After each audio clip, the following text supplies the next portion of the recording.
Welcome to my regulars and those who are walking through the door for the first time. On this episode, we're going to be doing a cocktail that you really can't make now.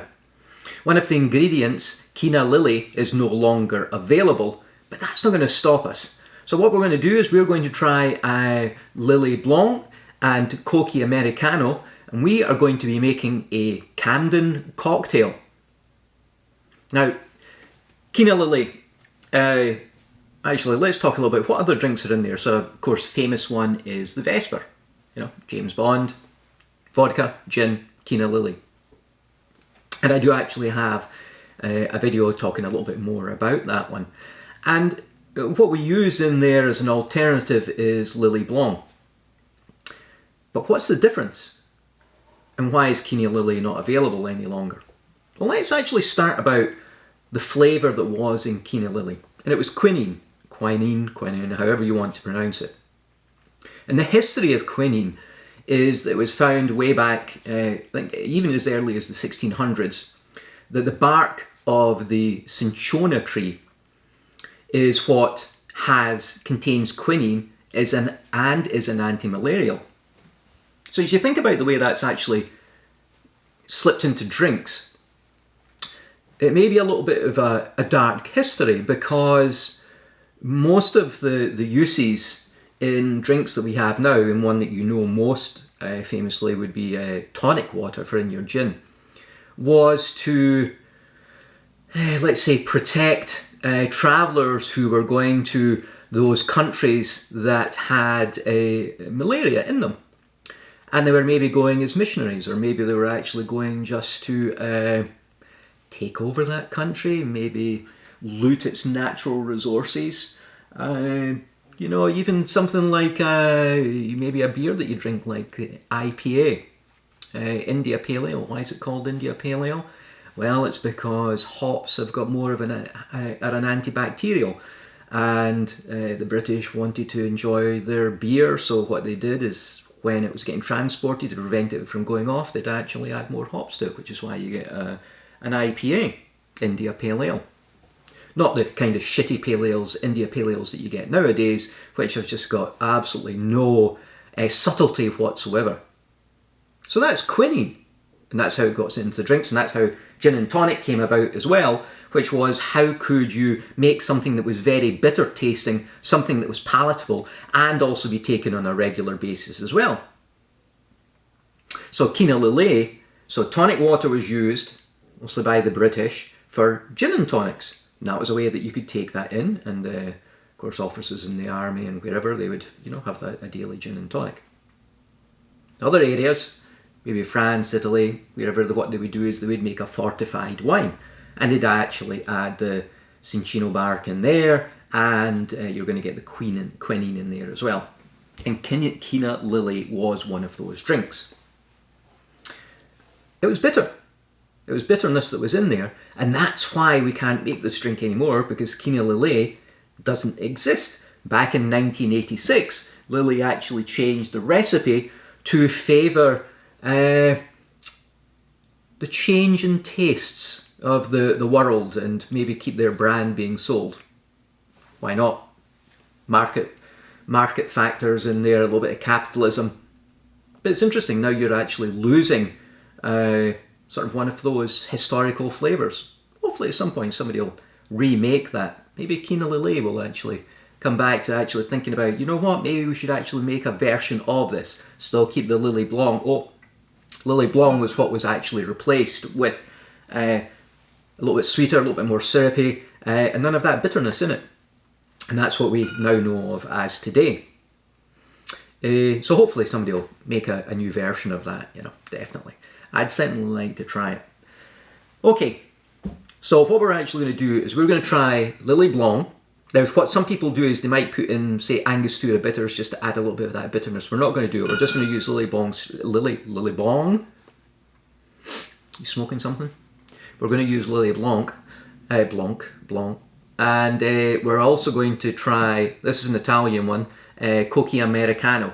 This one's meant to be not quite sweet. So I've actually got a little here. Remember, I keep talking about you should taste these things before you actually throw them into a cocktail. So Bit more of a golden hue here with our Lily Blanc. Let's have a little taste of this one.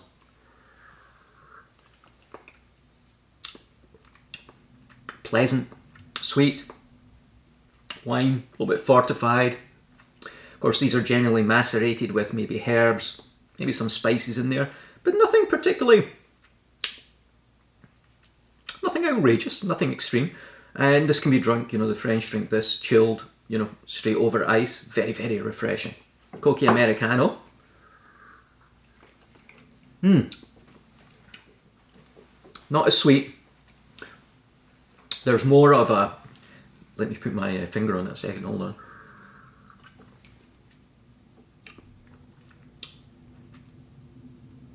Reminds me a little bit of martini actually. It's lighter, but there's a little bit of a, just a slight bitterness at the end. Definitely not as sweet.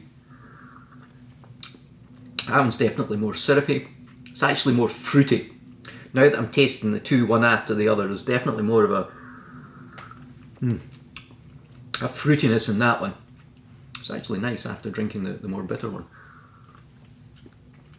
Okay, so I just juggled these. Alright. Alright. They are still, in relative terms, still both very sweet from what we would usually expect from something that has bitters in it. Certainly not in Amaro, that's for sure. So we're going to try this. Recipe originally came from the Harry Craddock and the Savoy cocktail book. And I had a look, I tried to find out a little bit more about it. A little bit elusive in my searches there around about the history of the Campden cocktail. Certainly a few bastardizations of it. The original recipe actually called for Old Tom gin, and you can certainly try that with Hayman's. Now this gin is a little bit sweeter than a dry gin, which is what we're actually going to use. We're going to use the dry gin here, okay? I just got a small bottle for this one, okay? So we are going to do 1 ounce. So these are small drinks actually. So you can up the ratios as you want, but for each of them, 1 ounce of gin. Seems very cheap, doesn't it? I wonder if I should just double this up right now. What do you think? Yeah, let's go for it, why not? So we're going to double the measures, shall we? So that's 2 ounces of gin. Gin in there. Cointreau. Of course, you could use another triple sec if you wanted, but you can certainly use triple sec orange liqueur. You can certainly use another one if you don't have. Now, this would normally be 1/3 of an ounce. Because I doubled it up, I'm going to put in 2/3 here, and that is about there. So right there as well. So that was 2/3 of our Cointreau. And which one shall we do? We'll do Lily Blanc in the, I'll swap those around so I don't forget. I'll do Lily Blanc in this one. So again, this is going to be 2/3.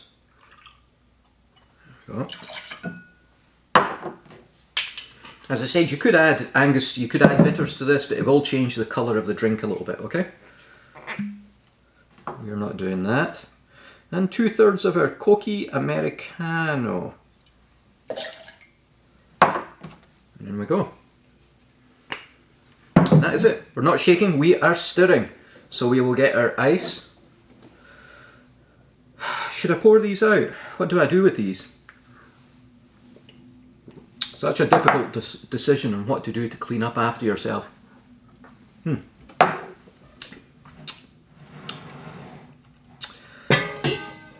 It's going to be interesting. Looking forward to seeing what this is like. Okay, get our ice in.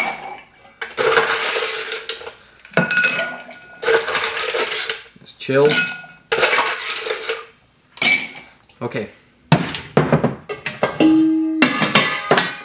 About 30 seconds stirring each one of these, so bear with me as I stir it up a little bit, alright?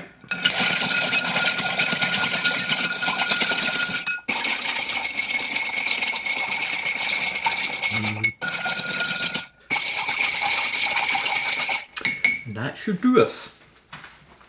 Okay. Glasses. A couple of Nick Nora glasses here. Small drinks, small glasses. Except I made the drinks a little bit bigger. Alright. That is our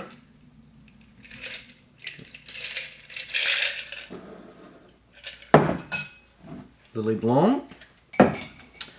Now we'll do our Cocchi Americano. There's no... So this is actually a shaker, which is why there's no spout on it, but it does the trick. As we can see there, certainly a difference in the colour because of the two drinks, slightly. And orange zest over this one, okay? So, or an orange peel. It's good to do it over the drink as well, because you'll get some of the oil spraying off this.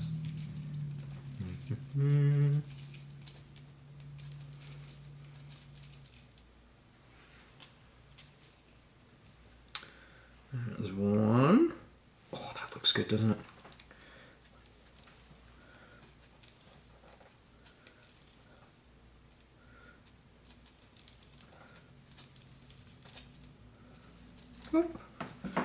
Came off a bit early. There we go. Give a little twist to help it along. And then in we go. Surrender room. Your orange. There we go. Big one and a small one. Okay. There we have our Campden Cocktails. Alright. White Campden Town. Actually, I don't know what the accent is. Sorry. Alright, let's give the Lillet Blanc a wee taste here first, alright? Gin up front. The orange of the Cointreau coming through nicely. Definitely Lillet Blanc coming back in the end there. Very much reminds me a little bit of a Vesper, clear, a little bit fruiter. Fresh, straight to the point. Be interesting what it'd be like with the quinine in it. Let me taste this one first before I keep yabbling on, okay? So this is our Cocchi Americano.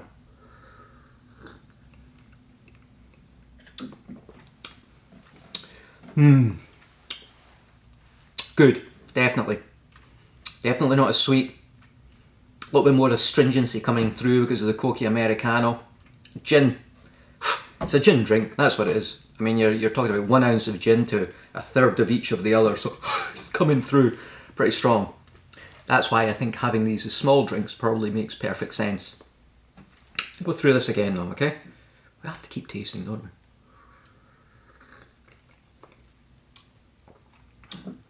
I like that.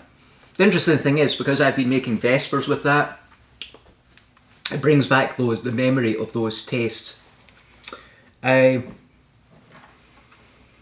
It's good, but I can see how that quinine would just cut through some of the other flavours. It's almost as though,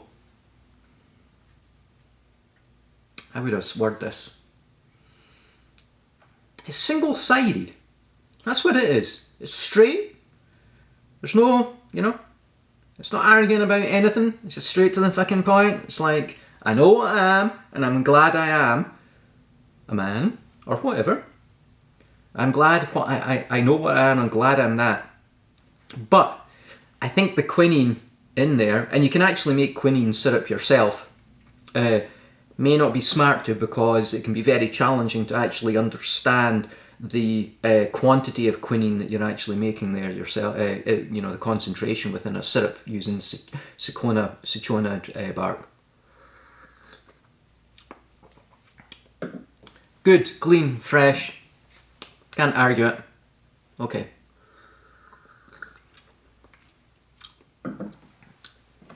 The interesting thing is that this one's less sweet, but because the Cocchi Americano is slightly less fruity, it's even more single-sided, as it were. That'd be a bitch of a dice to throw, wouldn't it? Unless it's, if you get a 20-sided dice, if I talk to a cocktail as a 20-sided dice, then we're in trouble. Maybe a Long Island iced tea would be close to that. Good, fresh. Can't knock it. Alright.